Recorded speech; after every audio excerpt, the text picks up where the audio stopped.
This generation is the last free generation. People don't understand how the internet works. They don't understand telephone networks either. And I asked them at the evening, so what's the fuck is the secrecy about? And they told me, well, it's about slowing down processes in order to better control them. It's not about technology, it is about control. There's a guy named Charlie there, Charlie from the CIA, and he was explaining, that if you want to come and join the CIA, that this is a great opportunity to work in the real world, and the Spa War people were there, and Microsoft was there recruiting. If you look at the internet from a perspective of people in power, then the last 20 years have been frightening to this. They see the internet like an illness, okay? An illness that affects their ability to define reality, to define what's going on in the news, to define what the people know, what is going on, and their ability to interact with it. So if you look at, let's say, Saudi Arabia, a country like that, where by some historical accident religious leaders and people owning majority of the country are the same, so their interest of change is like in the zeros, like 0 to -5 maybe. And when they look at this, they look at it like an illness, and they ask their consultant, said, do you have some medicine against this thing out there? We need to be immune if this thing affects our country, if this internet thingy comes. And so the answer is surveillance, is mass surveillance, is, okay, we need to control it totally. We need to filter, we need to know everything what they do. So they get, and that's what has happened the last 20 years. There was a massive investment in surveillance because people in power feared that it would affect their way of governance. I think it's pretty clear that censorship is a byproduct of surveillance, generally speaking, whether it's self-censorship or actually technical censorship. And I think the important way to convey this to regular people is to do it non-technically. If we, for example, built roads the way that we built, the internet in modern days with regard to telecommunications, every road would have to have surveillance cameras and microphones as basically that no one except the police could access, or someone who has pretended to be the police successfully. We're getting there, Jake. Yeah, right. In this country. Yeah, and so I mean that though I think is interesting, because when you build a road, it is not a requirement that every inch can be monitored with perfect surveillance that is only available to a secret group of people. And I think explaining to everyday people that is the way that we're building roads on the internet, and then requiring people to use those roads, that's something that I think regular people can connect with when they realize that they won't always have, the builders of the roads will not always be the ones in control. It's not about technology, it is about control, and control through surveillance. This generation is the last free generation. You were born, and either immediately or within, say, a year, you're known globally. Your identity in one form or another, coming as a result of your idiotic parents plastering your name and photos over Facebook, or as a result of insurance applications or passport applications, transport on airlines, etc. You are known to all the world's major powers, all the world's major state powers, and all the world's major commercial powers. That's a very different situation for individuals to be in than they have previously been in. That a small child now, in some sense, has to negotiate its relationship with all the world's major powers. Of course, in practice, it can't do anything. Its parents are not managing that negotiation. But it puts us in I think, a very different position in the sense that very few, in fact, maybe only a few people in this audience, very technically capable people, are able to able to live apart, to choose to live apart, to choose to go their own way. They must be part of not only the state, but the major state-like corporations, so powerful they may as well be states, and not just their own state, but other states as well. That's a significant change, cultural change for humanity. Once your phone is hacked, what is in their hands is not simply your device, it is your future. They're selling our future, they're selling our past, they are selling our history, our identity, and ultimately, they are stealing our power. The screen may be off as it's sitting on your desk, but the device is talking all of the time. The question we have to ask is, who is it talking to? If I get a smartphone and I need to use a phone, I actually open it up before I use it. Anything you can do on that device, the attacker, in this case the government, can do. Before 2013, if you said there's a system that's watching everything you do, the government is collecting records of every phone call in the United States, even for those people who are not suspected of any crime, it was a conspiracy. Yes, there were some people who believed it was happening. Yes, there were academics who could say this was technically possible. The world of 2013, we suspected, some suspected that this was happening.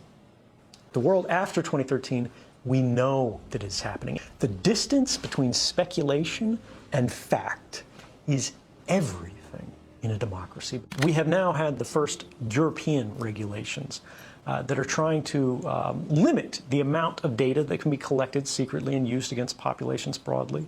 And we have also seen the basic structure of the internet itself change in response to this understanding that the network path that all of our communications cross, when you request a website, when you send a text message, when you read an email, for so long those communications have been electronically naked or unencrypted.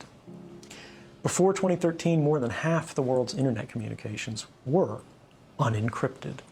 Now, far more than half are, measured by just web traffic from one of the world's leading browsers, the Google Chrome browser.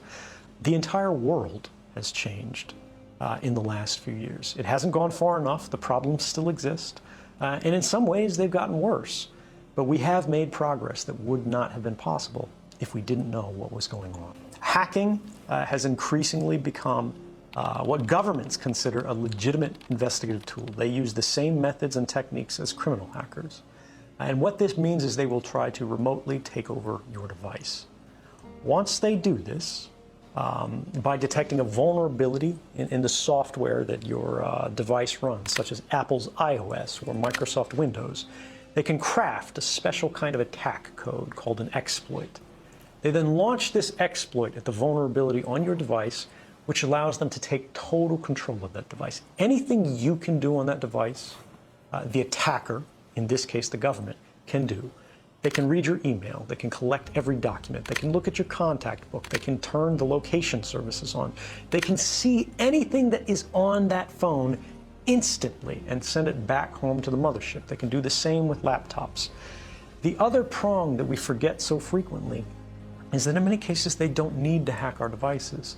They can simply ask Google for a copy of our email box, because Google saves a copy of that. Everything that you ever typed into that search box, Google has a copy of.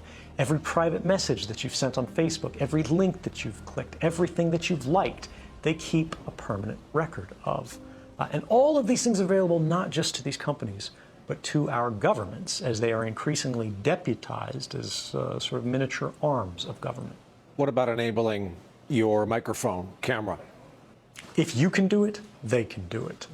It is trivial to remotely turn on your microphone or to activate your camera, so long as you have systems level access. If you had hacked someone's device remotely, anything they can do, you can do.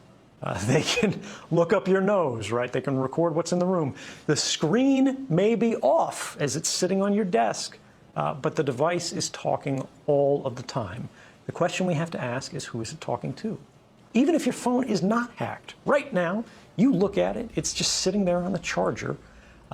It is talking tens or hundreds or thousands of times a minute to any number of different companies who have apps installed on your phone. It looks like it's off, it looks like it's just sitting there, but it is constantly chattering. And unfortunately, like pollution, we have not created the tools that are necessary for ordinary people to be able to see this activity.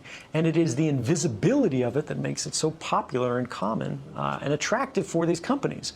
Because if you do not realize they're collecting this data from you, this very private and personal data, there's no way you're going to object to it.